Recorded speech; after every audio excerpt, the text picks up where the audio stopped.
Hello everyone and welcome back to Refraction Rotor. This is my first lore video and I hope that this video will gain some more traction because I'm tired of seeing the same gameplay, exploits, mods, whatever people do. But this video basically says the Mechanoid Hive is much more powerful than you think it is.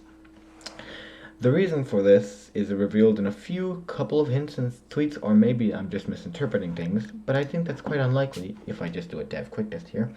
But for starters, a bit of background is that the Mechanoids, oh hey, tempered forest, that's rare. Mechanoid Hive claims to be killer machines of unknown origins, hidden in ancient structures under mounds of dust or at the bottom of oceans.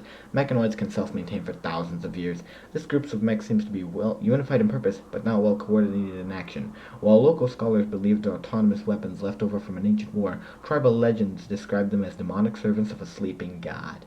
And I wanted to draw attention to that. The Mechanoid Hive appears as mostly a group of discontinued mechs, but they're not discontinued. Or maybe that's not the right word at all. Point is, the Mechanoid Hive is much stronger than you think it is because we'll start at casino logic. Because most gambling addicts believe that the casino gambling industry is good. It's not. Because everybody with basic math skills knows that a business that hands out money hand over fist doesn't make it and does not sustain itself and ultimately speaking goes bankrupt. The Mechanoid Hive does not exception to this. So how is it selective? Even if you had millions of ancient structures containing dozens of mechanoids each, then by the time, because it's 5,500 in the game time, even by the time that those ancient structures would have been opened at some point, all the mechanoids would have been gone. But they're still here. This applies to other factions, but specifically the mechanoids don't need to, because mechanoids aren't humans. To build a human, you need a lot of nutrition, a lot of time, even with xenogenetics and growth fats. But mechanoids don't, because you simply need gestation time and resource acquisition time, and then bam, you have a new mechanoid. No training time or anything. So mechanoids are much stronger than I think they are. Besides, if there were ancient structures, ancient robots, would they be able to produce mech clusters or any of the other ultra-tech threats or even arco threats? We'll start it there. Mechanoids are capable of producing arco technology. This ties into a much greater lore theory about the Empire, but I'm going to cut to the chase for now. The mechanoids can and have produced archotech artifacts. Maybe the fact that mechanoids in ancient dangers are almost always found with archotech artifacts. That's a minor piece of evidence. The next piece of evidence is that in apocryphons they have psychic technology, which is only producible by archotechs. Their mechanoid clusters contain unstable power cells and psychic drones and psychic suppressors, both of which are pieces of arco technology. And before the game, before the biotech release, they didn't even require any power, and still they don't require any recharging or anything. They can and produce arco technology on a continuous basis for themselves and maybe for humans to steal. And that ties again into another lore theory that I'll make another video on later. For now, the mechanoids are much more well coordinated and are capable of using arco technology. This is because they're controlled by an archotech. There's a few pieces of evidence to suggest this. For starters, we'll start with a simple thing. Let's go newborn apocryphon. Apocryphons produce hatred, and there are only one of the few mechanoids allegedly that are capable of feeling the hatred and inflicting the suffering that they understand. Damn it. Point is, Apocryphon may even act as a beacon for the archotech to communicate. And this took me a while, but I finally got a quest that says something along the lines of prisoner rescue. These prisoners attempted to hack an ancient control, they murdered a favorite human child of an archotech. Mech clusters will land nearby. This is proof that archotechs have control of the mechanoids. Even if they don't continuously control them, they at the very least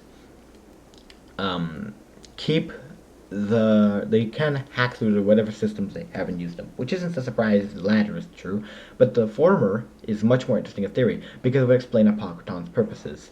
Their weapon is hatred, and they radiating hatred into the minds of anyone nearby in a wide radius. This is a potential hint as to the Apocryphons linking to the Archotech that's in the sky. Not to mention the fact that there's a lot of Archotech artifacts on the RimWorld to begin with. If the at least Archotech up there isn't producing the artifacts for down here, then how do you explain the sheer quantity? In other worlds, they're likely so rare that they're legendary, but here they're common enough. And either way, Apocryphons are likely the beacons to which the Archotechs run the Mechanoid hive. And if you think about it, the way that the three mech commanders work is glorious. The Diabolus is a siegebreaker mech, so it has protecting guards of mostly fast kinds that protect it whilst it's charging up its siege cannon and siege breaking whatever it is. There's likely not much siege breaking to be done, but it's a good thought. Secondly, the War Queen is probably meant against tribals. If you think about it, it charges in with its melee attack along with its spiners, whilst the pikemen, as well as slicers, eliminate the tribals from a distance and eventually killing the group. This becomes more evident with the larger groups. Finally, the Apocryphon is likely a labor group repurposed. It's the only one that spawns with tunnelers at all. And it's the only one that spawns with the Apocryphon. Outside of combat, you realize that the Mechanoid hive always has those greenish tintish color, even though they produce plenty of fresh white Mechanoids from their assemblers. Which wouldn't make sense, because at the end of them, because if they win, then they have all those white Mechanoids. So why isn't there so many of them? It's because the Apocryphon, afterwards of win, the Mechanoids go and collect their bodies and bring them to a Mechanoid hive base, or an Apocryphon, using a connection to the main grid of Mechanoids, continuously resurrects matched by recharging with ridiculous level of strength, which is likely the cause behind psychic drones and maybe psychic zoos, I'm not sure. Wait, April Shield Max Energy, huh? What is this? Whatever. Point is, thus, Mechanoids thing is Apocryphon is likely a labor Mechanoid that resurrects Mechanoids outside of combat. So that's which is what it's probably not doing when it's not busy murdering you. Tunnelers are, as well, the other vital component to Mechanoids. They quarry out mass amounts of resources for the Mechanoids, running into insectoids, likely in the process. But ultimately speaking, Mechanoids could probably eliminate everyone if they want to. They have access to ancient orbital bombardments in the sky, ancient power beams they just don't use for some reason. In other words, Mechanoids could end you, they don't. This ties into a much larger theory, but point is that, wait, I didn't know they had a bandwidth cost. What am I kidding? I knew that. I was playing with death mode. Point is, Mechanoids running deliberately on lower speed.